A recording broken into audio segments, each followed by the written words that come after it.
Mesdames, Messieurs, bonsoir et bienvenue dans ce numéro de l'Hebdo Éco spécial aéronautique. Pourquoi ce secteur? Alors oui, il est l'un des nouveaux moteurs de notre économie, mais surtout, il est d'actualité. Il y a du nouveau. L'aéronautique au Maroc vient de se doter en effet d'un nouvel écosystème. Il s'agit de celui des moteurs. L'annonce a été faite par Moulay Hafid Alami, notre ministre de l'Industrie, du Commerce, de l'Investissement et de l'économie numérique, et ce en marge de l'Aerospace Meetings qui se sont tenus du 17 au 19 octobre à Casablanca. Alors qu'est-ce que c'est au juste? On y répondra dans cette émission. Et puis aussi, en préparant ce numéro, j'ai retrouvé une étude très intéressante et pointue sur le sujet. Elle a été conduite par deux chercheurs marocains pour le compte du think tank marocain OCP Policy Center. Il s'agit du professeur Al-Arbi Jaidi et de Yassine Sadfa, ayant pour titre « La complexité de la remontée des chaînes de valeur mondiales, cas des industries automobiles et aéronautiques au Maroc et en Tunisie ». Et si cette étude a bien retenu mon attention, c'est qu'elle met l'accent sur un concept nouveau pour le Maroc, je dirais même plus, une aspiration pour le royaume, celle de son intégration dans la chaîne de valeur mondiale dans deux secteurs clés pour la transformation structurelle de son industrie. Il s'agit bien évidemment, vous les aurez reconnus, l'automobile et l'aéronautique. Le Maroc a bien évidemment mis le paquet pour séduire les grands constructeurs mondiaux et c'est un pari réussi puisque les ténors des avionneurs se sont implantés chez nous. Alors que fabriquent-ils exactement dans leurs usines marocaines? Ces récentes implantations de géants tels que Boeing, Bombardier, Safran pour ne citer que, font-elles du Maroc un réel maillon dans cette chaîne de valeur mondiale? Quel impact sur notre économie à court et moyen terme, notamment sur l'emploi? Sur quel business model le Maroc s'aligne-t-il pour atteindre ses objectifs? Et enfin, pourquoi la montée en chaîne de valeur est limitée? Comment lui donner un coup d'accélérateur? Un check-up complet du secteur de l'aéronautique ce soir en compagnie de mes invités. Karim Cheikh, bonsoir. Bonsoir madame, merci de votre invitation. Bienvenue à vous. Alors vous êtes le président du GIMAS, du groupement des industries aéronautiques et spatiales au Maroc. Bienvenue encore une fois. Merci. En face, j'ai le plaisir de recevoir du ministère de l'Industrie, Alice Derri, bonsoir. Bonsoir. Alors vous êtes chargé de l'aéronautique au sein donc de notre ministère de l'Industrie et également pour représenter le domaine et avoir l'avis d'un consultant en aéronautique qui accompagne les entreprises qui s'installent dans le secteur. Amina Adlouni, bonsoir. Bonsoir. Vous êtes le directeur général donc, du cabinet Kaizen Institute. Bienvenue à vous aussi. Merci.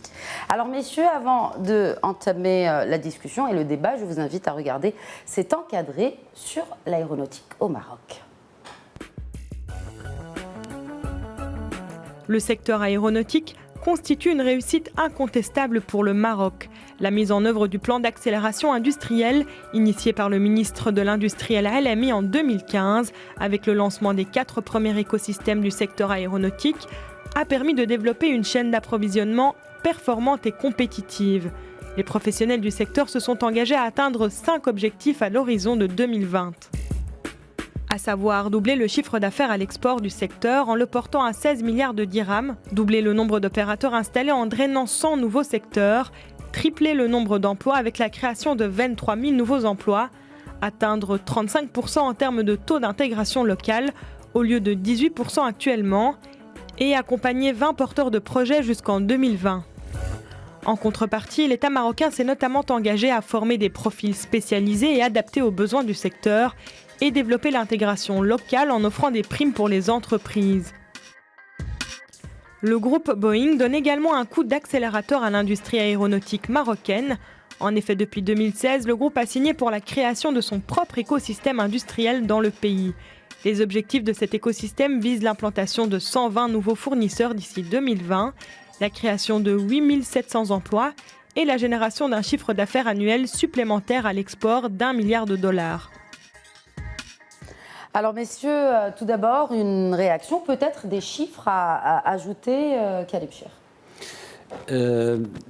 Je dirais, aujourd'hui, nous sommes, parce que l'histoire d'aéronautique, elle est récente, elle date d'une quinzaine d'années, où on avait quelques opérateurs à l'époque, et aujourd'hui, il y a 130 opérateurs, il y a 12 500 emplois qualifiés, parce que pour être reconnu sur l'échelle mondiale, il faut des compétences pointues. Nous les avons. L'accompagnement de l'État, et je dirais la vision claire que le secteur partage avec le ministère de l'Industrie, parce que le CAP, en fait, le script et le scénario ont été écrits il y a longtemps.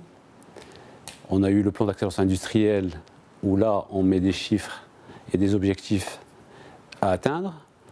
Nous sommes aujourd'hui à mi-parcours et les résultats sont probants. Nous recevons de plus en plus des investisseurs qui viennent se renseigner sur le Maroc, mais d'une manière différente par rapport à il y a 10 ans. Il y a 10 ans, les investisseurs et les industriels de l'aéronautique venaient voir ce qui s'y passait, parce que comme on n'était pas attendu sur l'échiquier, donc c'était plus de la curiosité. Aujourd'hui, les investisseurs viennent avec des questions précises, techniques. Et donc, avec les équipes du ministère et le GIMAS, nous répondons et les accompagnons justement pour qu'ils puissent s'installer au Maroc. Alors justement, une réaction du ministère par rapport à ces chiffres qu'on vient d'entendre. Donc, on a des objectifs qui ont été établis à l'horizon 2020. On en est où côté évolution justement de ces objectifs à l'SDK? Alors, tout d'abord, une petite précision sur l'accélération du secteur. Ça fait quelques années maintenant qu'on a une croissance à 2 chiffres. Oui. Du secteur aéronautique. Donc 12%, on a 17, de 15%, une croissance régulière de 15%. Exactement. Donc aujourd'hui, l'ambition avec le PAI, le plan d'accélération industrielle appliqué à l'aéro, c'est de continuer et d'améliorer cette croissance. Donc c'est déjà en soi ambitieux et nos partenaires du GIMAS et les industriels ont volontiers accepté le challenge, puisque aujourd'hui les projections de croissance sont de 18% par an. Donc ça, c'est aujourd'hui vérifié. On a sur cette année reçu à nouveau des investisseurs étrangers qui viennent gonfler et donc densifier la supply chain marocaine. Mais au-delà de cette croissance apportée par des investisseurs et ajoutée, si vous voulez, sur la supply chain locale, on a aussi la croissance organique des entreprises qui continuent, grâce à la qualité de leur travail, de leurs produits et à leur compétitivité, à remporter des marchés auprès des donneurs d'ordre. Donc on a, si vous voulez, la conjugaison de ces deux phénomènes qui fait qu'on est effectivement bien parti pour réaliser nos objectifs. L'écosystème Boeing qui s'est ajouté au travail qui avait déjà été fait avec le GIMAS vient rassurer une fois de plus sur la tenue des objectifs, puisque dans ce cadre-là, même s'il y aura du chevauchement sur des créations d'emplois, on est bien parti pour réaliser amplement les objectifs fixés avec nos partenaires de la fédération professionnelle. Amine Adlouni, quand on parle justement de ces investisseurs qui choisissent de s'installer au Maroc pour moult raisons. Est-ce que le fait qu'il y ait de grands groupes qui viennent les inspire, en tout cas? Est-ce que vous ne pensez pas surtout que cette croissance à 2 chiffres pourrait peut-être rencontrer des problèmes? Si oui, lesquels? Est-ce qu'on ne risque pas d'avoir un pic de 15%, de 18%, et puis que ça refasse, peut-être qu'on ne garde pas la même vitesse de croisière, pour garder le jargon? Alors, je pense que pour l'instant, enfin, je ne vois pas pourquoi cette croissance baisserait, vu qu'actuellement, nous sommes tous derrière cet élan pour faire en sorte à ce que ces investisseurs continuent d'arriver ici. Justement, à travers notre cabinet, Kaizen Institute Consulting, qui se trouve un peu partout dans le monde. Donc, nous avons une certaine visibilité à travers le monde de ces entreprises qui viennent vers ici. Donc, nous avons certaines informations. Et par rapport à cela, nous pensons que en tant que partenaire aussi de cet écosystème, que cette croissance actuellement, si bien entendu on garde le même esprit combatif, et on est dans de collaboration, on peut faire en sorte à ce que ça ne peut que aller sur de chiffres, pourquoi pas, hein. Surtout que si on voit les chiffres, là nous avons survolé les chiffres pour le Maroc, en tout cas pour le monde, le secteur de l'aéronautique est prometteur. On parle d'une croissance en tout cas soutenue sur les 10 voire les 20 prochaines années, mais selon le cabinet Deloitte, le secteur affiche un taux de croissance de 1,7% en 2016. J'aimerais maintenant parler sur le segment de gros porteurs. Donc, les perspectives de croissance se portent surtout sur le segment des monocouloirs et sur les avions de 90 à 120 places.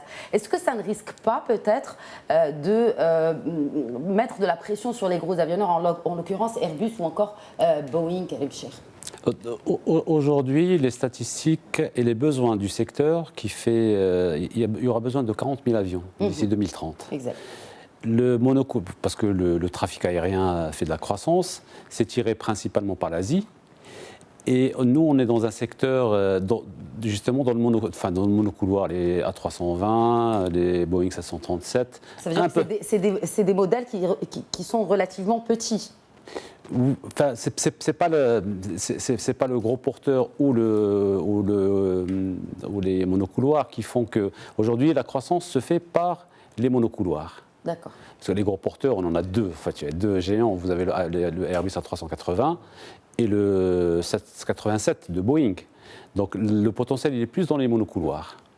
Parce que le transport aérien se démocratise.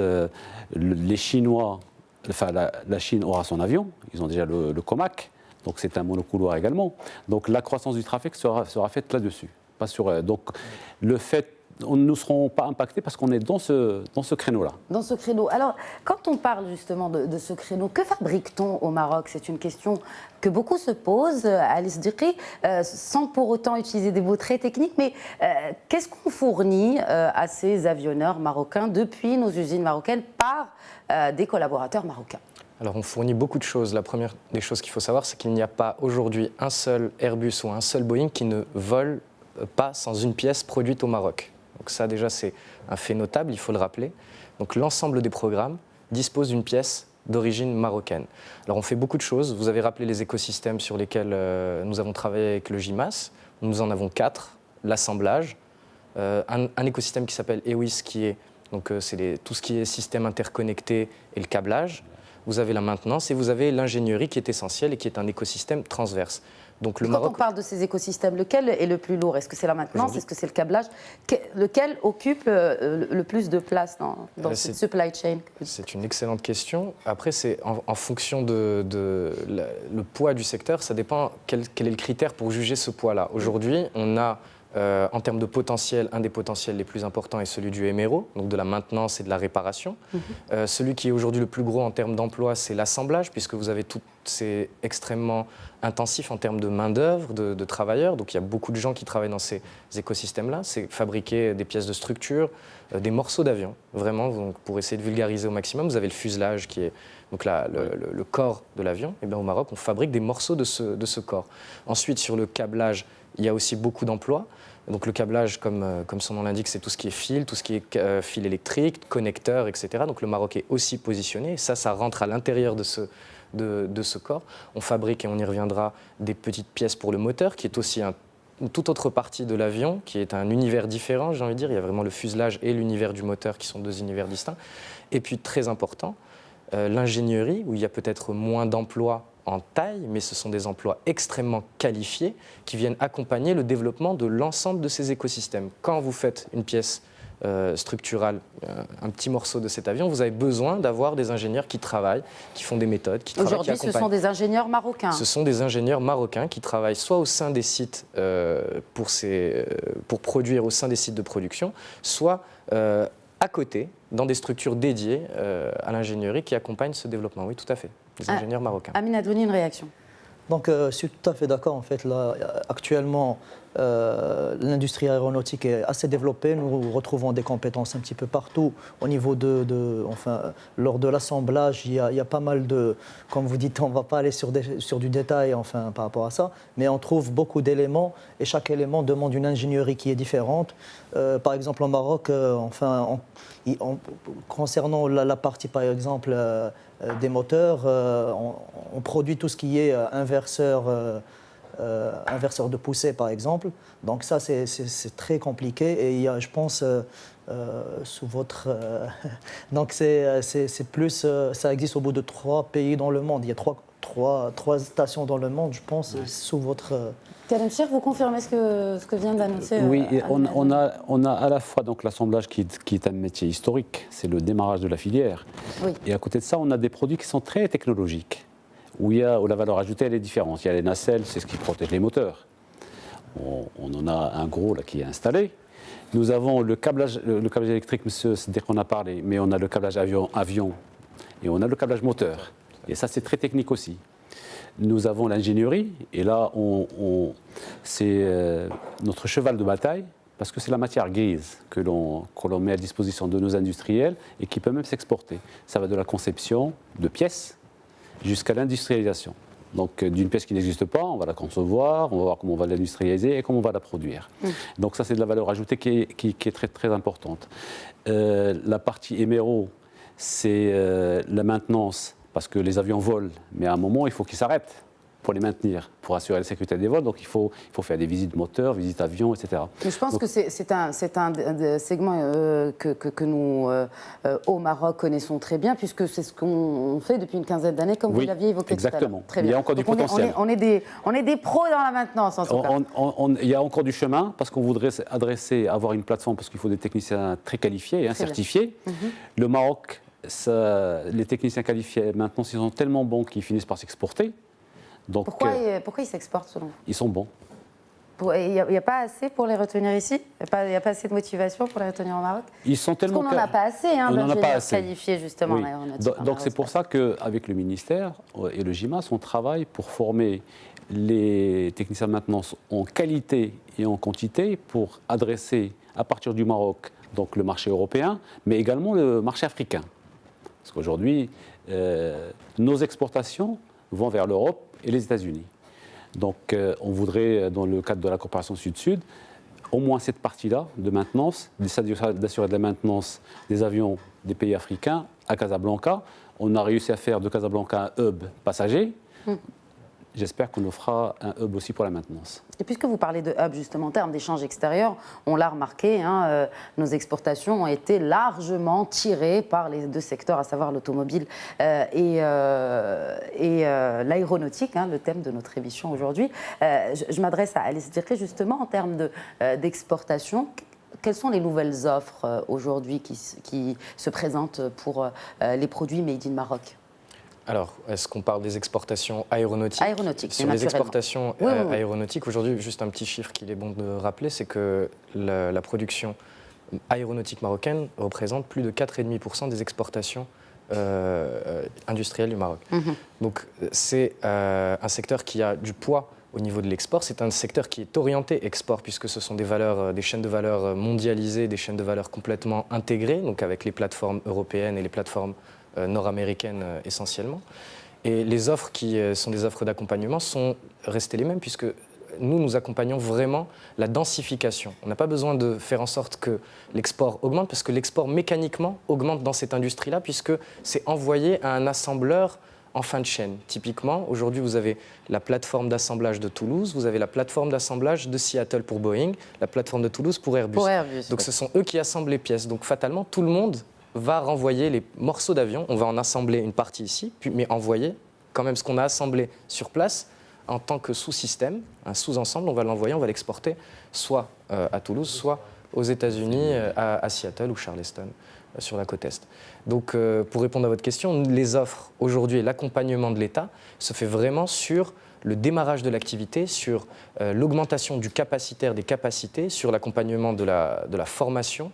Et c'est ce qui va fatalement se transformer par des exportations additionnelles pour le Royaume. C'est vraiment la structure même du secteur qui le veut. Nous allons revenir largement sur cet aspect de formation. Quel est, vous vouliez rajouter? Je voudrais juste rajouter un point, si vous permettez. C'est qu'aujourd'hui, les pièces que nous exportons augmentent de valeur.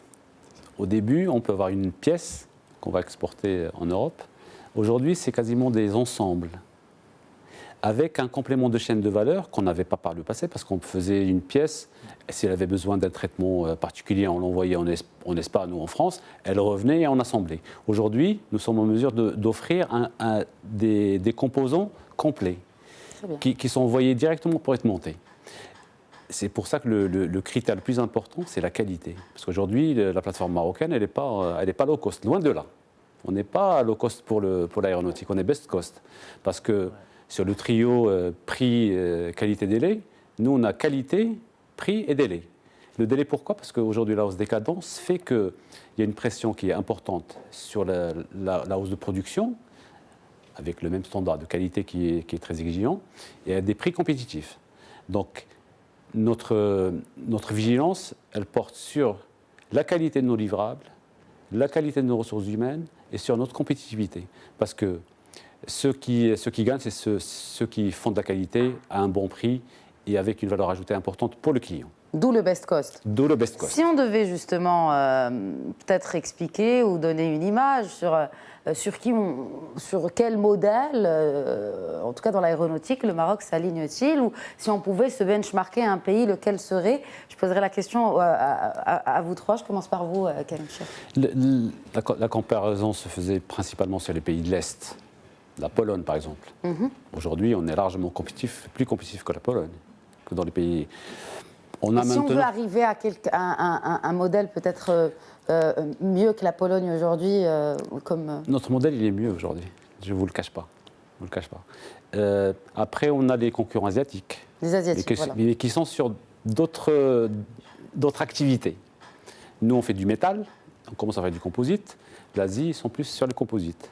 Alors pour les téléspectateurs qui nous regardent, le composite, c'est un matériau qui est léger, très dur, et qui est léger. Ça permet de gagner en consommation des avions. Donc on a des pièces de fuselage qui sont en composite. Nous, on est très orienté métal. Mais, comme l'a annoncé Monsieur le ministre cette semaine, en plus de l'écosystème moteur, on va avoir un écosystème composite. Donc si vous voulez, quand on benchmark aujourd'hui, quand on fait les colonnes, la colonne Maroc sort gagnante. Et comme on est vigilant, elle le sera pendant longtemps. Certainement. En tout cas, on l'espère en tout cas pour notre filière aéronautique. Je me tourne vers justement le ministère. Vous êtes d'accord avec ces comparaisons, donc en l'occurrence l'Europe de l'Est, la Pologne en tant que concurrent direct, mais aussi ces pays asiatiques où peut-être que leur modèle pourrait nous inspirer aussi, leur modèle de réussite naturellement? Je dirais que oui, d'accord avec Sicher sur ce point-là, mais avec une nuance, c'est que pour moi, il y a aujourd'hui la tectonique des plaques dans le monde de l'aéronautique fait qu'il n'y a pas vraiment de modèle. On est en train d'inventer un modèle. Et le Maroc, en tant que tel, est un modèle propre. C'est le cas, on ressemble à l'Europe de l'Est, puisqu'il y avait des compétences, il y avait de la qualité, il y avait de la formation, il y avait un savoir-faire d'usinage, donc la manière dont on prépare les pièces, etc. Donc il y avait un vivier qui permettait de se développer, avec une qualité qui était là et avec des prix qui permettaient de se développer. Le Maroc a ça en commun. Donc ça, pour le coup, c'est effectivement, je partage le point de Sicher. Là où pour moi il y a une vraie différence aujourd'hui dans le modèle marocain, c'est que le monde de l'aéronautique, les cadences dont on a parlé, c'est-à-dire les rythmes de production des avions, remet tout en jeu dans l'aéronautique.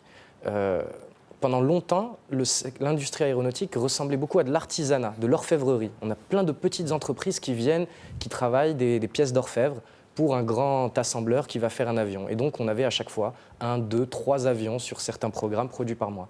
Aujourd'hui, la consommation, les ventes de ces avions, on a parlé de 40 000 à horizon 2030, fait qu'on doit aller beaucoup plus vite. On doit apprendre à travailler de manière, disons, plus rythmée et avec des volumes plus importants. Donc on commence à tirer le modèle, non plus vers l'artisanat, mais vraiment de l'industrie à forte cadence, et on se rapproche de l'automobile.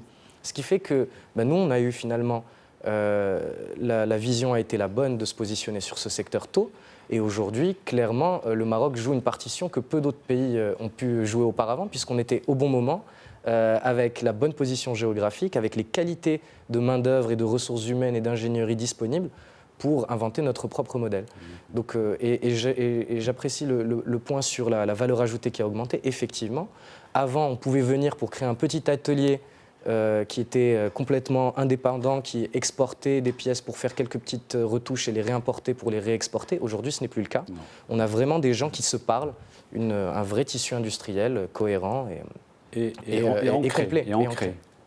Et ancré dans... Vous parlez de l'échiquier mondial, de l'échiquier de l'aéronautique mondial. Et notre secteur, nos industriels de l'aéronautique aujourd'hui, ils ne viennent pas avec des ateliers déportés. Ou demain, aujourd'hui le Maroc, demain ailleurs. C'est vraiment de l'ancrage industriel localement. Très bien. Puisqu'on parle de localement, nous allons aussi parler du cas de la Tunisie, parce que ce sont nos voisins. Et puis on peut aussi comparer l'évolution du secteur de l'aéronautique chez nous et au Maroc. Et bien plus encore, juste après cette courte pause. Merci de rester avec nous, à tout de suite.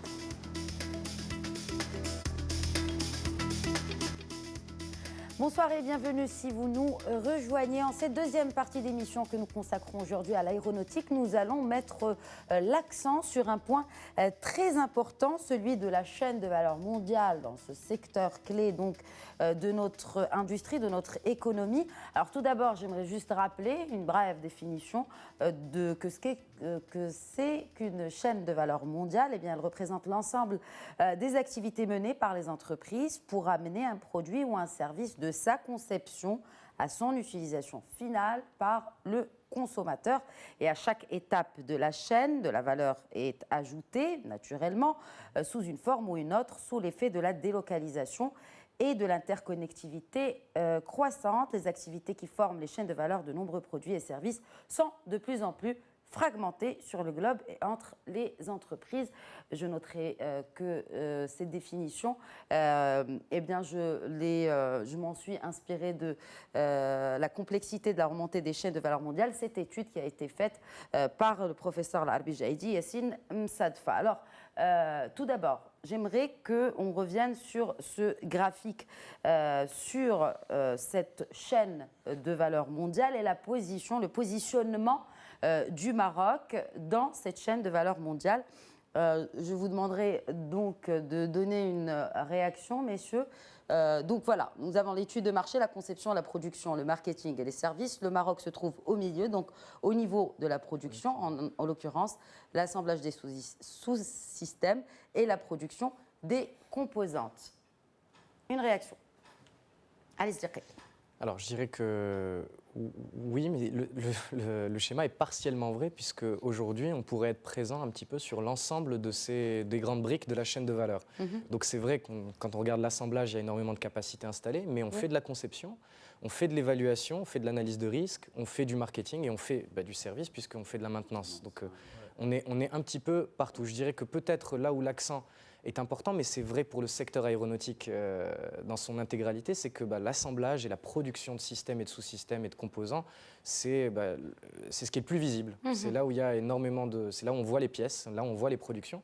Donc je pense que c'est pour ça qu'aujourd'hui on a l'impression qu'on est exclusivement positionné là-dessus. On est positionné sur l'ensemble de la chaîne de valeur. Je parle sous votre contrôle. Je vous confirme, j'ai pas encore, j'ai eu connaissance de l'étude, je ne l'ai pas encore lue. OCP Police font de très bonnes études. Je pense que juste le pour schéma, rappeler qu'en fait, c'est une collaboration entre l'OCP Policy Center et les think tanks européens Bruegel. Oui. La cartographie qui est montrée, à mon avis, elle correspond plus au début de l'aéronautique, je vous assure. Il y a 15 ans. Il y a 15 ans. Parce qu'on est sur la partie conception, parce qu'on a un écosystème ingénierie, on est dans la production de l'intégration. Nous sommes le marketing. Bon, c'est vrai qu'on est plutôt dans les essais et les certifications, et le service après-vente, que l'a dit M. Sideri, on y est. Donc on est présent dans toute la chaîne, à part l'évaluation des risques marchés. C'est le rôle du GIMAS avec les équipes du ministère. On veille, on fait de la veille stratégique et de la veille marketing sur nos métiers. Donc je dirais que là, le fait de nous réduire à la partie assemblage du système, ça commence à dater. Ça commence à dater. Oui. Donc ce n'est pas d'actualité. Non, du tout. Voilà. Je suis prêt à recevoir les deux professeurs pour leur donner plus d'informations. En tout cas, c'est une étude récente qui a été d'ailleurs élaborée dans le cadre de la deuxième édition de la plateforme pour un dialogue stratégique, donc qui s'est tenue à Bruxelles en avril 2017. Donc c'est une étude qui date de 2017 et il faut dire aussi qu'on n'a pas beaucoup de chiffres sur le secteur de l'aéronautique, sauf ceux bien sûr qui sont établis par le ministère de tutelle. Amina Abdouli, quand on parle de coût du risque justement et de veille stratégique, de quoi s'agit-il exactement pour un avionneur et pour quelqu'un qui est ou une entreprise qui se spécialise dans l'aéronautique? Alors, justement, M. Cher, tout à l'heure, il a parlé d'un point important, c'est la qualité. Quand il parlait de qualité, coût et livrable, coût où on peut dire prix. Il a utilisé exactement le terme prix et livrable. Donc, ce sont des choses qui font en sorte à ce que l'investisseur puisse être là et travailler ici au Maroc. Donc ça, quand on parle aussi de coût de risque, ça englobe ces éléments. Donc l'investisseur, il prend un risque à venir travailler ici, à nous faire confiance, à faire confiance à à ses partenaires qui sont le ministère, qui sont enfin, le groupement, Le GIMAS. le GIMAS. Et de ce fait, globalement, c'est surtout ça. Donc, il prend un risque et à ce risque, il y a un coût qui est annexé. Et voilà, donc grosso modo. Est-ce que justement ce coût-là joue-t-il en faveur de la montée dans la chaîne de valeur mondiale du Maroc, Karim Chir? Moi, le seul risque que je vois en ce moment, c'est de ne pas livrer à l'heure. Parce qu'un avion, vous savez qu'aujourd'hui, on a. C'est vrai qu'avion et ponctualité vont de pair quand même. Oui, ça n'empêche pas qu'il y ait des avions en retard, mais c'est pas grave, ça arrive à tout le monde. Mais vous savez qu'un camion qui part de Casablanca le vendredi, le lundi matin, il est sur les chaînes de montage d'un avion. S'il y a une pièce qui manque ou un équipement qui manque, l'avion ne peut pas être livré.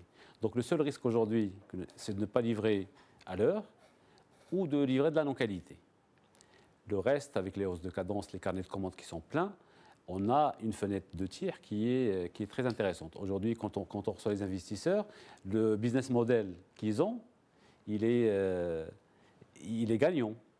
Et c'est pour ça que je vous disais tout à l'heure, j'espère que ce modèle-là, parce qu'on est dans un monde, enfin on est dans une économie mondialisée où les modèles changent tout le temps. Aujourd'hui, on est sur un modèle aéronautique qui est stable, ça ne le sera peut-être pas dans 10 ans. C'est pour ça que je parlais justement de cet effet de pic, parce que dans d'autres secteurs, peut-être pas l'aéronautique, peut-être pas aussi pointu, on vit des périodes assez extraordinaires pour le coup de pic, et puis après, peut-être que juste le marché reprend une cadence normale.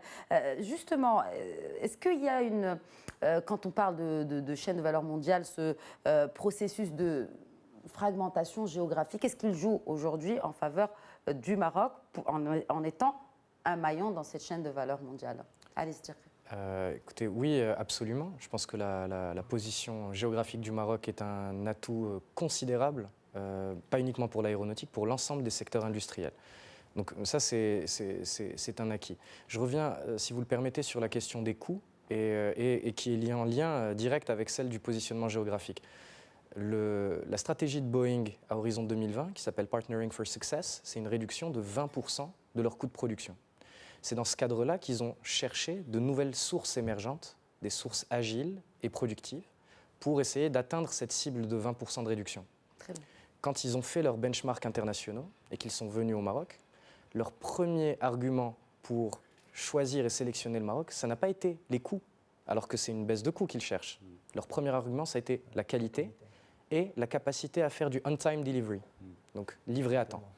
Le coût, c'était un must-have, mais surtout un best-to-have. Donc ils étaient très contents de le trouver, mais ils ont d'abord vu qu'on pouvait produire vite, qu'on pouvait produire bien. Donc je pense que c'est essentiel. Ensuite, pourquoi ça a trait à la géographie? Évidemment, Boeing a son site d'assemblage qui est à Seattle, et on est à Casablanca. On est à plus de 11 heures de vol. Et pourtant, le Maroc, aujourd'hui, à travers une JV d'ailleurs, une entreprise qui est possédée en partie par Boeing, Matisse, continue de livrer les programmes que sont le 737, que sont le 787, etc. Donc voilà, la géographie aujourd'hui, elle est un argument de poids. Elle n'est pas le seul pour permettre au Maroc de se développer, mais surtout, elle est, comment dire, on peut en tirer un profit certain, même quand on est éloigné de la plateforme d'assemblage. Ça n'a pas été un problème pour Boeing, ça a évidemment été un véritable atout pour Toulouse. Pour Airbus. Quand on parle justement de positionnement géographique, on ne peut pas ne pas évoquer le cas de la Tunisie. Justement, encore une fois, dans cette étude, on a pris les cas et de la Tunisie et du Maroc, en benchmarkant peut-être. Comment voyez-vous justement les est-ce qu'il y a aujourd'hui des différences entre le secteur de l'aéronautique en Tunisie et au Maroc, en l'occurrence côté produit, côté valeur ajoutée, et puis d'autres agrégats qu'on vient de discuter? Aujourd'hui, la comparaison avec la Tunisie, vous savez que nous avons à Casablanca, enfin au Maroc, des industries qui sont installées à la fois en Tunisie et au Maroc. Les deux modèles sont différents. Je m'explique. La filière tunisienne, déjà en nombre, c'est quasiment la moitié de ce qui se fait au Maroc. Sur des secteurs, ils sont présents dans le câblage avion, nous on est dans le câblage avion et moteur. Ils sont dans l'aérostructure, ils font du composite, nous on est plus sur le métal, on viendra sur le composite. Donc on est je dirais dans la supply chain, on est dans la chaîne de valeur, on peut se compléter, on peut être complémentaire. Mais on n'est pas sur les mêmes marchés. Notre écosystème Boeing va sourcer donc au Maroc. Airbus, Airbus qui est le deuxième, enfin, qui est l'avionneur aussi important, il a un site en Tunisie et un site à Casablanca sur des activités qui sont différentes et qui peuvent se compléter pour faire converger vers le client final. De toute façon, ça les arrange aussi hein, de ne pas Bien avoir sûr. si peu de distance entre deux producteurs du même produit tout à fait, finalement. tout à fait. Donc même les avionneurs le voient comme ça, comme deux pays complémentaires. Bien sûr. Nous, on est fortement présents dans l'éméro, la Tunisie, elle l'est beaucoup moins. Donc aujourd'hui, de mémoire, la filière aéronautique, il doit y avoir 65 opérateurs, je pense. Une cinquantaine, enfin, Ouais, voilà, une soixantaine. Alors, la Tunisie a réussi le pari de fabriquer un avion 100% tunisien qui a volé à Caen pour le Maroc. Est-ce que c'est le cas pour le Maroc aujourd'hui? Est-ce qu'on a un avion 100% marocain qui... Non, de toute façon, un avion 100%... Dans le pipe, peut-être. Vous savez, un avion 100% payé, ça n'existe pas. 70% de ce qui est fabriqué dans un avion... En tout cas, c'est ce qu'ils disent. Ils disent que c'est un petit avion, mais ils baillent des ingénieurs tunisiens en Tunisie, 100% tunisiens. Est-ce que c'est le cas pour le Maroc? Est-ce que ce sera le cas pour le Maroc dans moyen, court terme? Je pense très sincèrement que en fait, ça n'est pas le débat. C'est un petit avion qui prend deux personnes. C'est pas le débat. Les capacités aujourd'hui de dessiner l'avion et de le réaliser, je pense qu'elles sont. C'est le cas au Maroc. Après, c'est qu'est-ce qu'on veut en faire? Quel est l'objectif derrière le fait de réaliser? Est-ce qu'il y a un objectif commercial, etc. Là, c'est une création d'entreprise dans ce domaine-là qui pourra répondre au sujet. Moi, je pense que les capacités, en tout cas, aujourd'hui, elles existent. Comme le rappelait Sicher, c'est très. Impossible de trouver aujourd'hui un avion qui soit 100% quelque chose. Même si on fait de l'assemblage, les pièces viennent de partout. Vous avez aujourd'hui, on peut assembler un avion en kit et dire c'est un avion qui a été assemblé, qui a décollé de la piste d'atterrissage ou de décollage dans un pays. Ça, oui, ça c'est possible. En revanche, les pièces viennent nécessairement, le moteur va être pris d'une partie du monde. Le moteur lui-même a été composé à partir de pièces qui viennent de partout dans le monde. Donc, pour vous, c'est juste un avion qui a été assemblé en Tunisie. Enfin, peut-être dessiné. Amine Adloni, oui. Pardon. En fait, moi, je pense connaître personnellement la personne qui a travaillé sur ce modèle. Éclairez-nous. Donc, il s'agit effectivement d'un deux places, comme vous dites. Et c'est plus, on va dire, ça rentre plus dans une expérience universitaire, on va dire. D'accord? Et effectivement, pratiquement toutes les pièces ont été, le moteur, il a été récupéré de l'Ukraine. Enfin, c'est un petit moteur. C'est vraiment un assemblage. C'est pratiquement à la portée de tous les pays du monde de fabriquer un petit avion comme ça, mais c'est vraiment un assemblage. Toutes les pièces viennent de l'extérieur. Donc, actuellement, par rapport au prochain projet, ça va être un 5 places. D'après ce que j'ai compris, c'est un 4-5 places. Mais ça reste une expérience, une petite expérience, on va dire, plus ou moins. Excusez-moi, on a eu la même chose. C'est un ingénieur marocain qui a fait, mais ça reste, c'est du gadget. Permettez-moi l'expression. Non, mais je vous en prie. Non, on parle du moyen courrier. Ils ont bien commencé avec des gadgets, nos grands avionneurs mondiaux. Bon, on peut peut-être aspirer à cela, parce que en tout optimisme. Justement, ça nous mène à parler de formation et de formation d'ingénieurs, de techniciens spécialisés. Aujourd'hui, on parle de milliers de lauréats de l'Institut marocain de l'aéronautique. Quelles sont les spécialités aujourd'hui qui sont proposées, sans vraiment entrer dans le détail? Et vous avez évoqué un point très important tout à l'heure, c'est qu'on se dirige vers des technologies de pointe et vers des formations de pointe. Comment et lesquelles? Alors, les filières de formation de l'Institut des métiers de l'aéronautique, déjà c'est un exemple réussi d'un partenariat public-privé, parce que c'est financé par l'État, mais piloté par les industriels. Oui. L'intérêt de ça, c'est que les programmes qui sont faits, ils correspondent à leurs besoins, parce qu'ils sont chez eux. Effectivement. Et les modules correspondent aux 4 écosystèmes, voire 5, qui sont installés.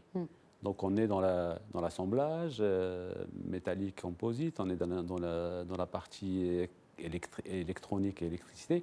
Donc comme le besoin émane des industriels, les lauréats qui sortent, ils sont employés chez ces industriels. Donc les gammes les gammes de formation et les modules sont faits pour répondre à leurs besoins. Combien de lauréats à ce jour exactement? Parce que j'ai des chiffres, j'ai peur de les avancer s'ils ne sont pas updatés. Je vais vous les donner. Rafraîchis. L'Institut, au départ, il était dimensionné pour 400, extension 800. Oui. Aujourd'hui, 2016, on est à 1200. Objectif 2017, c'est 1400. 1400 stagiaires. En 2017. 2017, on finira à 1400. Très bien. Donc ça, c'est c'est une formation certifiante, c'est pas une formation diplômante, telle que le fait parce qu'on a des partenariats avec d'autres instituts, les instituts de l'Office de formation professionnelle qui est l'ISMALA, qui est juste à côté, qui forment des bacs plus 2. Donc, formation diplômante dans l'aéronautique. On a également des conventions avec d'autres instituts, les universités, les écoles d'ingénieurs, quand on monte en gamme. Donc le volet formation, c'est un volet extrêmement important. Sur les 1400 justement, est-ce qu'il y a un quota de technologie de pointe? Parce que souvent, quand on parle d'un essor de notre industrie, que ce soit automobile ou aéronautique, il y a ce point qui ressort. C'est la qualité de cette main-d'œuvre, si on peut l'appeler comme cela. Et puis, c'est de nous positionner aussi sur ce marché. Vous l'avez dit, on commence à carrément s'exporter. Oui. Alice Turki. Alors, vous parlez de qualité de main-d'œuvre. En fait, c'est vraiment la qualité du capital humain au Maroc. À la fois sur la partie sueur, qui est la partie de travail manuel, parce qu'il faut avoir une maîtrise de l'usinage, une maîtrise de la chaudronnerie. Donc, c'est des techniques qu'il faut savoir maîtriser. Mais il y a aussi la matière grise. Et le Maroc aujourd'hui, la raison pour laquelle les entreprises s'installent, c'est parce qu'ils savent qu'ils vont pouvoir avoir la matière grise nécessaire pour travailler sur ces industries complexes. Je reviens sur le point, le petit comparatif avec la Tunisie, parce que ça me fait un bon lien sur la formation. La Tunisie, on est effectivement dans un travail qui est un travail complémentaire, c'est-à-dire qu'il y a des choses qui sont faites différemment. Et moi, la singularité pour moi du Maroc, c'est précisément tout le travail qui est fait sur la formation. Aujourd'hui, un institut comme l'Institut des métiers de l'aéronautique, l'IMA, combiné avec le travail de l'OFPPT et de l'ISMALA, c'est un modèle qui est unique. On a des gens, on forme aux besoins des industriels. Et c'est peut-être cette singularité qui a valu l'accélération qu'il y a eu au Maroc et qui a permis d'aller un peu plus loin sur certains ensembles, et tout en reconnaissant à la Tunisie une vraie qualité aussi de ses ressources humaines, pour le coup. Tout à fait, ouais. Mais je dis, c'est pour moi, vraiment aujourd'hui, très souvent, quand les industriels arrivent et qu'ils voient nos instituts de formation, se disent « c'est ça qui m'amène chez vous ». Je sais qu'il y a le coût, je sais qu'il y a justement les infrastructures, mais ça, c'est vraiment votre argument de choc pour venir nous amener à nous installer. Donc vraiment, cette anticipation qu'il y a eu sur les besoins, c'est un travail que nous avons fait dans le cadre de la structuration des écosystèmes, c'est de se dire où va-t-on, combien de profils, on doit en former 23 000 à horizon 5 ans à partir du démarrage des écosystèmes aéronautiques aux côtés du GIMAS. Mais quand on parle de 23 000 emplois, quelle qualité d'emploi? Le PAI, le plan d'accélération industrielle, permet de dire quelle qualité d'emploi on doit créer, combien d'ingénieurs, quelle répartition. Et ça, on le fait avec nos amis du GIMAS, nos amis de la formation professionnelle, l'OFPPT. Donc ça, ce travail d'anticipation nous permet déjà de former... les filières aujourd'hui du Maroc de ces ingénieurs de pointe. Exactement, de ces ingénieurs, de ces ouvriers, de ces techniciens, de ces ouvriers spécialisés, mais qui, pareil, nécessitent une certaine technicité. Vous savez, dans l'aéronautique, c'est des bacs plus 2 minimum aujourd'hui qu'on a. Donc c'est des gens qui ont une formation préalable avant de rentrer dans ces secteurs complexes. L'anticipation des besoins et l'anticipation en se positionnant sur les technologies de l'avenir. Aujourd'hui, on est déjà au Maroc en train de préparer l'usine 4.0. On a des gens qui font de la 3D au Maroc. Monsieur le ministre a récemment inauguré l'usine Thales à Casablanca. On fait de la 3D au Maroc et l'usine est entièrement pilotée, gérée par des ingénieurs marocains. Ça, c'est à rappeler aussi. Ce sont des compétences qui sont maintenant captives, des technologies qu'on est capable d'utiliser au Maroc. Et ça, sans cette anticipation, sans cette projection dans le futur de ce que seront les besoins, on aurait malheureusement déjà pris du retard. Oui, alors Amina Edloni, quand on parle justement de ces compétences qui sont recherchées chez nous, il y a aussi les compétences managériales. Pensez-vous qu'aujourd'hui, on est aussi à la recherche de ce genre de profil au Maroc qui soit dans le management, dans le secteur de l'aéronautique? Effectivement, donc actuellement, lorsqu'on parle d'équipe, il y a certainement un manager qui est là pour un peu chapeauter l'ensemble et diriger. Voilà, pour diriger l'ensemble et à partir de là, donc les managers aussi ont suivi certains cursus de formation. Ils ont pas mal d'expérience au niveau de l'industrie. Actuellement, il y a même des managers spécialisés dans l'industrie. Il y a des managers spécialisés dans d'autres secteurs d'activité, mais aussi dans l'industrie et dans l'industrie aéronautique. Ils connaissent, ils ont ce jargon, ils ont ce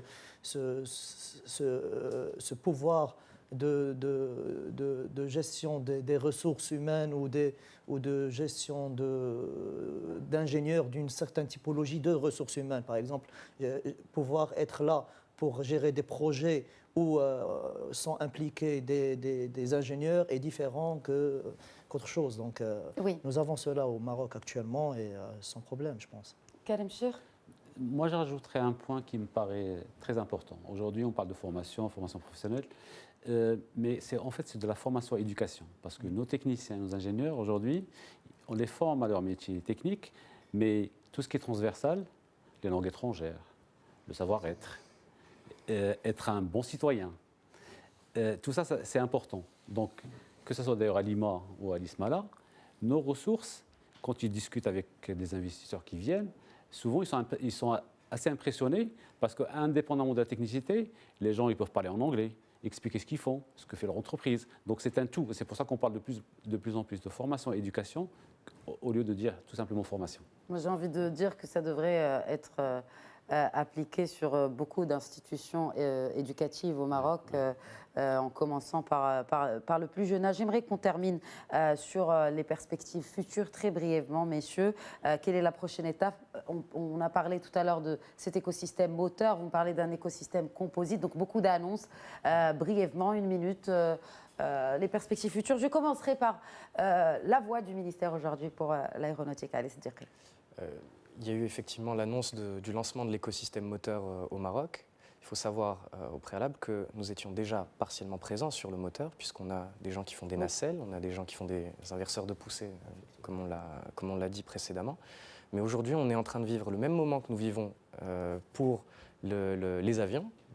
On le vit nécessairement pour le moteur.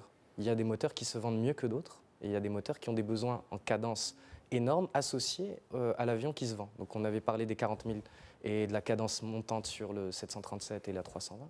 Mais il y a des moteurs qui équipent et qui doivent suivre cette cadence-là. Donc il y a des besoins de production qui s'accélèrent. Et le Maroc, ayant déjà ce premier pied dans le moteur, a été capable, on a tout simplement dit, nous sommes là pour aider. Nous sommes la solution best cost qui est à votre disposition.